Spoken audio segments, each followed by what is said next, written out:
Hey guys, Handsome Zach here. I'm doing a video today with a Pyromancer breakdown and then a application with a Cataclysm run that I'm going to be doing at the end of this segment of the video. And I just want to preface this video by saying happy holidays, guys. It is December 22nd today, 2020. So we're basically almost out of 2020, so that's cool. And without further ado, let's just go ahead and jump into the Pyromancer. I'm making this video today, guys, because a few of my friends that I play with don't really play the Pyromancer. They think it's a clunky class, and I can see that being the case. Without good building, this class can be a little tough, or I guess I should say it's hard to find this class as a niche. But I'm going to try to do my best today with this breakdown, starting in with the kit. On the far right, we have Critical Mass, increased critical strike chance based on overcharge level up to 30%. All right, so I want to talk about why this is such a cool passive, such a cool passive right here, is because as you're building overcharge, your crit chance gets higher and higher, up to 30% chance crit. So as your overcharge gets higher, you're critting more, and oh, I just blew up. Anyway, once you get to full overcharge, it takes about a minute to clear that out, a little less. I would probably say somewhere in the ballpark and to the tune, if you were to bring it to roughly, let's just find a good stopping point. Let's get someone who's a little less loud. There we go. I would say right around here, you're looking at a good 56, 58 second mark. And even as it goes down and it's diminishing, getting an extra crit chance is definitely something worth talking about. Now, going back into the kit, we have Burning Head, and this is above and away one of the most underwhelming alts in the game, at least in my opinion, but it still has its place in the game. Sienna unleashes a fiery projectile that seeks out foes. If it sounds a little bit like the Waystalker, then you're absolutely right. That's exactly what it's like, except that it is not quite as potent, at least in my opinion. I'm sure lots of people have other opinions, but it just doesn't seem to do much. Now, going into the perk, Searing Focus, and this is what makes this class so cool with this current build I'm running, is the increased range damage by 10%. That is huge, guys. That's going to help you reach breakpoints on so many enemies. That is perfect. Now, let's go into talents. We have one with the Flame. Critical Mass also increases... Oh, sorry, blah. Whoops. My bad. Sparksmith. Damaging multiple enemies in one swing with a melee weapon grants temporary health. Awesome, awesome, awesome. And then we have Spirit Binding. For melee killing blows, restore temporary health based on the health of the slain enemy. Super cool. Then we have Fiery Fortitude. And going into level 10, we've got Ride the Fire in the Wind. Increase ranged power by 1% every 1 second, up to a maximum of 20 stacks. Upon reaching maximum stacks, effect diminishes, then starts over. I want to talk about real quick why this is such a no-no for me, and that is because of just general inconsistency. It's not a buff that I can rely on to be there every single time that I need it, or every single time that it would make sense to have it. So I pass on that quite frequently.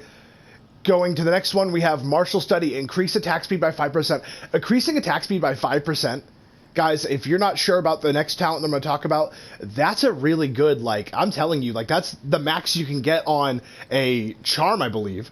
Or I think it's the charm. Yeah, it's a charm that has the attack speeds, and the weapons can come up with a 5% attack speed. So that's a pretty significant little buff.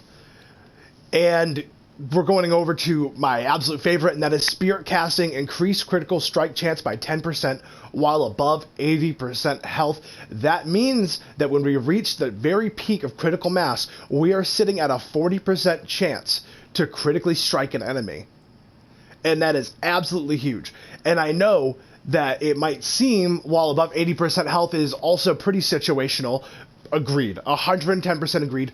But hear me out to the end of this build, because I'm going to tell you how it's really cool. And then going into level 15 talents that I don't like to talk about very much, but I'm going to go ahead and just tell you Enhanced Power, just to get it over with. You're a ranged class, and even when you're mixing it up in melee, you have so much power guaranteed to you from Critical Mass and Martial Study or Spirit Casting and stuff that you're not you're not really hurting in these sections, but running enhanced power will help you reach those breakpoints that you're going to need later on in game to help eliminate specials for your team. And this class is absolutely amazing at it, and I'm going to show you. Going on to level 20, we have Deathly Dissipation. Killing a special stops your spells from generating overcharge for 10 seconds. Actually, that's a pretty baller-ass ability. And depending on the staff you're running, like the Beam Staff, even this Bolt Staff and stuff like that, that can be pretty potent stuff. Even the Fireball Staff, I mean, 10 seconds of just free Fireballs is insane, but securing a special elimination with a Fireball Staff is just a little bit harder sometimes, at least if in my experience. But anyway, absolutely fantastic. Now we're going to On the Precipice. Increase range power by 15% when at or above critical overcharge. Me, personally, I'm passing on this. That sounds absolutely useless to me. I've already got an increased range damage by 10%. So why would I need to increase my power by 15% for ranged attacks that build overcharge when my overcharge is already too high to be managing? That's just, no, I'm sorry, that's just a real, no. But when we go over to here, on the far right, we've got Wonder the Flame. Critical Mass also increases attack speed by 2% per 6 overcharge and stacks up to 5 times. Wow. So when we are at our very most powerful in Critical Mass, we are looking at a 10% buff to attack speed, and we will be proccing Swift Slayer. Guys, at the 40% critical strike chance, we'll be proccing Swift Slayer quite often for a 20% increase in attack speed. So when all of this is happening, we are looking at 10% from here. We're looking at 10% from here. That's a 20% increase in attack speed plus the 20% increase in attack speed for 5 seconds on Swift Slayer. That's absolutely ridiculous, especially when we get into talking about generating temp HP with things like Sparksmith and Spirit Binding. I would recommend Sparksmith for certain weapons that have good cleave, because you're going to get a lot of temp HP quite often because of your attack speed. Jumping down level 25, Soul Siphon reduces damage taken by 10% for 10 seconds after killing a special or elite enemy. That is pretty cool. A 10% buff to damage mitigation is super strong, especially for 10 seconds, but if there are members of your team who are dedicated to killing specials and elites a little faster, then you're not going to see Soul Siphon proc all the time. Especially your Shades, your Grail Knights, your... I'm trying to think, even your Huntsmen sometimes, dude. Those guys can...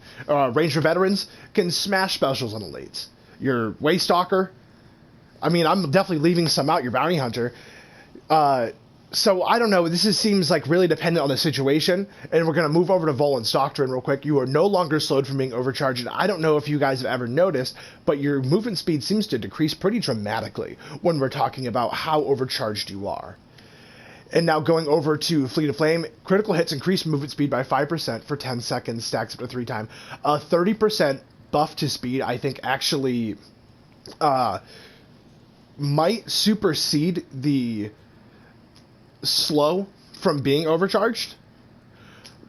And while your critical hits increase movement speed for 5% for 10 seconds, stacked up to 3 times, and it's based on critical hits, Volan's Doctrine seems to be a best case scenario because I'm never being slowed. Instead of being 5% faster, now I'm just never being slowed. Because I'm pretty sure that it definitely slows you at least by maybe 20% being high overcharge. Now, jumping over to level 30, guys, we're talking about Exhaust. The Burning Head also removes all overcharge. That is really good, especially if you're running like a Deathly Dissipation build where you're really getting into heavy into ranged combat, because that means that you can do all the awful things that you were doing to the enemies with your free fireballs for 10 seconds, and then when it starts getting to be too much, let out that Burning Head and just keep on going. Absolutely fantastic. And now we have Bonded Flame. Burning Head grants temporary health, 35 temporary health when used. And then finally we have Blazing Echo. The Burning Head critical hits refund its cooldown. I'm not wild about this. Burning Head it's a ribbon ability in my opinion. It's definitely not the strongest part of this class, where lots of classes have an ult that is so strong that it makes the class really, really good. this ult is meh at best usually, and getting it back right away on a percent chance isn't always ideal in my mind.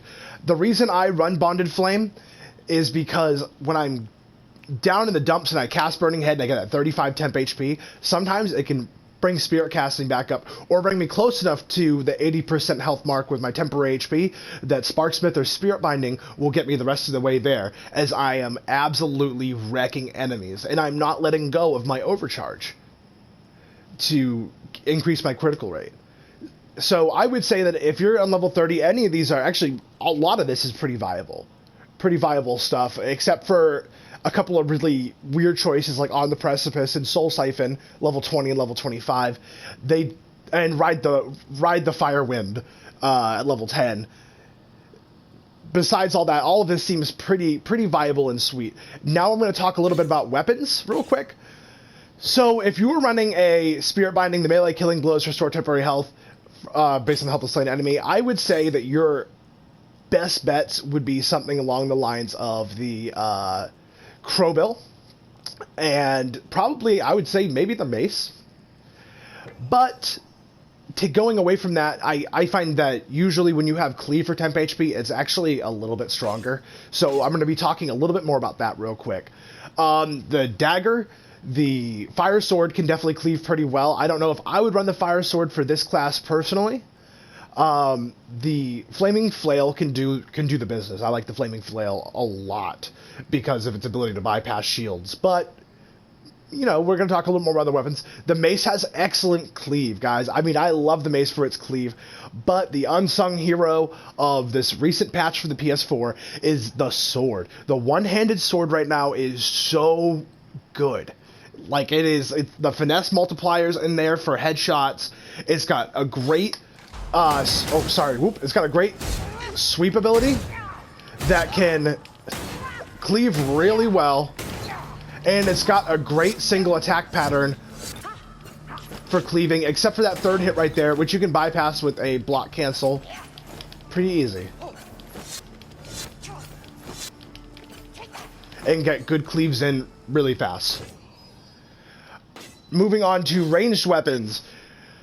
There are maybe 3 ranged weapons I would recommend for the Pyromancer Sienna, and a certain way to play them that I'm going to talk about real quick and show you. I recommend the Beam Staff absolutely 110% because the Beam Staff can proc crits on its Shotgun Blast and its Beam separately. Like, you just hold the Beam Staff on there, it'll proc crits at different times, and that is strong considering how powerful this character can be critting.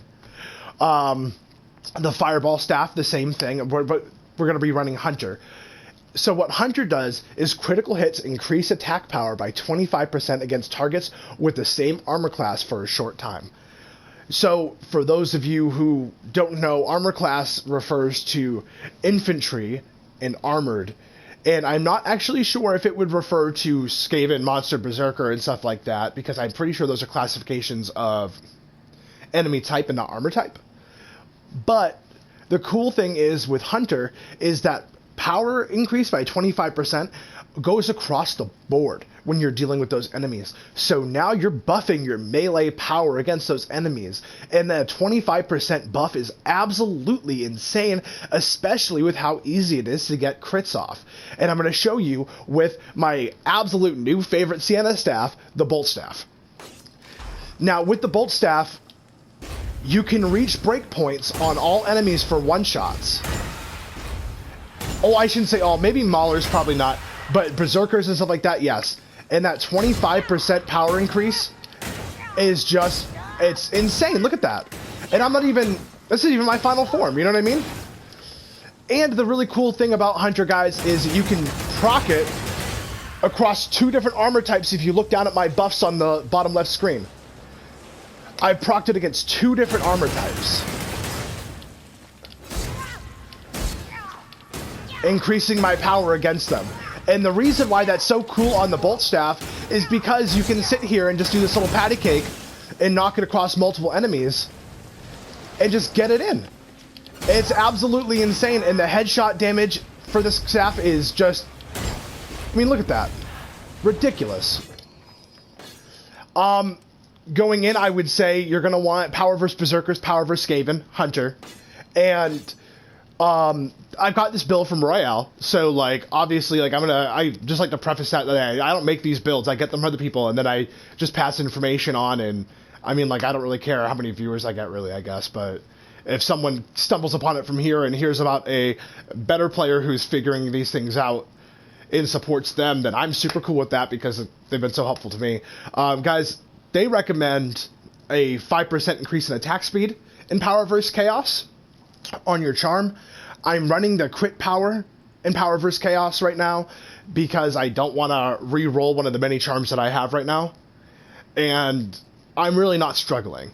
Like, I'm not missing the attack speed, and I'm also really not missing the attack speed increase on the sword, and I'm not going to upgrade it to a red to make it better. I already have the 28% block cost reduction, and I'm finding that the character still feels pretty strong without being a rapid attacker for 10% more speed. You're getting your speed in with Spirit Casting and One with the Flame, at least in my mind as Swift Slayer.